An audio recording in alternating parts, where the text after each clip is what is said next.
Never said this on this show, but Aaron Rodgers in week 1, maybe the worst quarterback in the league. He was obviously not that in week 2. So what changed? No, he wasn't the worst. And guess what? Like a great three-point shooter, sometimes you just got to get back to the free throw line. And that's what I saw week 2 with Aaron Rodgers. Yes, we know about A-Rod, one of the best in the game at quarterback. He's got Davante Adams. If he gets one-on-ones, he takes it. But here they commit 3 guys. So the Packers have built in. This is a great design. I call this Packer sweep pass. It's really a run. It looks like a pass, but these guys out here, they're just blocking. They can't engage until the ball is caught. But then you got your third string tight end, 250 pounds, on your small corner. That's a great matchup, and it's a great play for the quarterback to get back on track.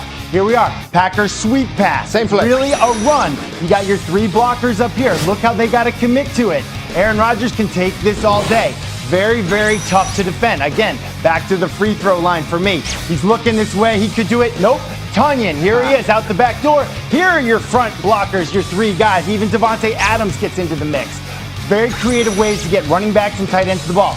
These guys here, they act like they're running a route. They're not. They're just trying to create confusion for who, Teddy? Jamie Collins, number 8, right there, linebacker. He takes a false step. Aaron Jones, halfback first, out the back door. Aaron Rodgers could throw these passes with his left hand if he wanted to, but he got back on track. Again, I mentioned throws to tight ends and running backs, 10 for 10 with 4 touchdowns. Aaron Rodgers is the best in the NFL at scoring touchdowns through tight ends and running backs, and second place isn't even close. And especially those running backs. Aaron Jones is going to be tough, but Fred Warner is the guy that's going to be in charge of covering him out of the backfield, and he is one of the better cover backers in the league. You see the instincts right here. When Miami tries to run a screen pass, you see the back out here. Fred's out of position, but he feels it. They try to cut him down, but watch the speed, watch the range of one of the best in the game, makes the tackle. That's what he'll have to do. He feels it, already knows it's going there. He takes off. Center can't get him. Watch the burst, the speed, and the push. Get out of bounds because I'm not having it. That's how good he is.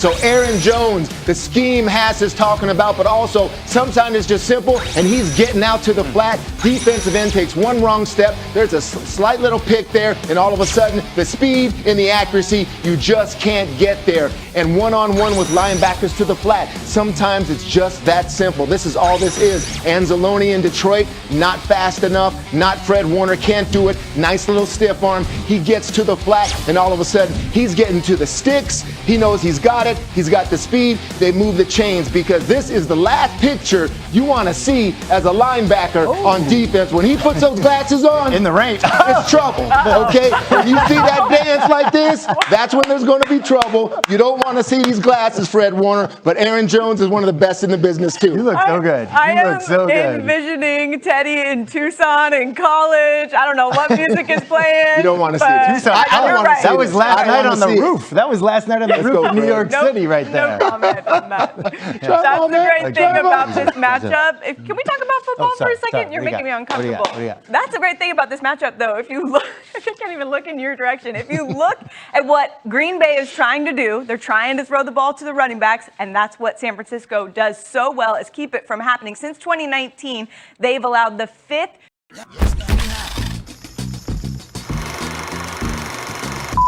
Wake up! What? This is Sunday NFL Countdown. Wake up! This is Sunday NFL Countdown. That felt like SpongeBob. Wake up! This is Sunday NFL Countdown. Can I smile and stuff? Wake up! This is Sunday NFL Countdown. Not too much. Wake up! This is Sunday NFL Countdown. That's the best I got. The best I got. It was good enough, Justin. We appreciate the attempt. Let's talk Washington in Buffalo today. Both teams trying to solidify their identities. It's been an up and down start. Ron Rivera caught up with Dan Graziano. Ron, how are you feeling about the way Taylor Heineke responded after getting thrown right in week 2? Pretty comfortable. He's gone through this before. He's done a great job for us, so just feel very good about who he is. Ryan Fitzpatrick's still around, obviously, in meetings. How has he been a help to Taylor so far? Oh, he's been great. He comes in every morning, gets his treatment, but he also spends time with the quarterbacks. When they watch tape, he talks about the things that he sees, and he shares that with Taylor. Yeah, so he's been an asset, which is nice to have. On the defensive side, you guys so dominant last year. The first couple games, not quite so much. What do you think has been the deal there on defense? Well, I think some of the things you look at how teams are attacking our front. It's a little bit different than we had seen last year, but it's not to be expected. You know, we got a dynamic group of guys up there, and the thing that we just got to do is get a little more consistent with the way we play. What's the most important thing to do against Buffalo on defense? I think the biggest thing is keep the quarterback in the pocket. You know, you've got to be able to get pressure up the middle, but also not let him get outside. The guy's a very good football player, got great athletic ability and a tremendous arm. Thanks, Ron. All right, Appreciate it. So the Bills have their quarterback, Washington, starting a backup, of course. Adam and Mort, guys, tell me more about the quarterbacks this week. It really was one of the unfortunate stories of the week in the NFL. All these quarterbacks going down. What's the very latest, Mort? Well, Sam, there were a rash of injuries in week 2, and essentially Ben Roethlisberger suffered a pec injury early in the game against the Las Vegas Raiders, who turned up the pass rush against the remade Pittsburgh offensive line. Ben was hit a number of times, doesn't even know when he suffered the pec injury. But the fact of the matter is, as the week went on, he was removed from the injury report. He went through practice, and he is expected to start today against the Cincinnati Bengals. Not at full strength, but he will be out there, Mort. Yeah, and for the Baltimore Ravens, they're playing in Detroit against a very hungry Lions team at Ford Field. Lamar Jackson will start for the Ravens. Yeah, he had this body flip. He admitted Wednesday his body was sore, then he didn't practice Thursday, but John Harbaugh, the coach, says that was all about an illness. He says he's good to go. Who isn't good to go is a bunch of players on defense and people on COVID-19 lists, and left tackle Ronnie Stanley. So the Lions hoping they can pull off an upset. And then for the Miami Dolphins in Las Vegas, yeah, no surprise that Tua Tagovailoa is not starting this game, giving away to Jacoby Brissett.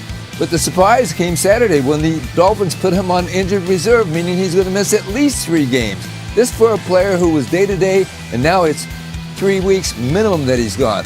And they brought up Reed Sennett to be the backup quarterback. It's an interesting roster move because they chose not to take advantage of one of their 2 elevation moves. Therefore, it suggests to me, Sam, that Tua Tagovailoa is now on notice. And as one GM told me, this leaves a lot to the imagination. The trade deadline is November 2nd.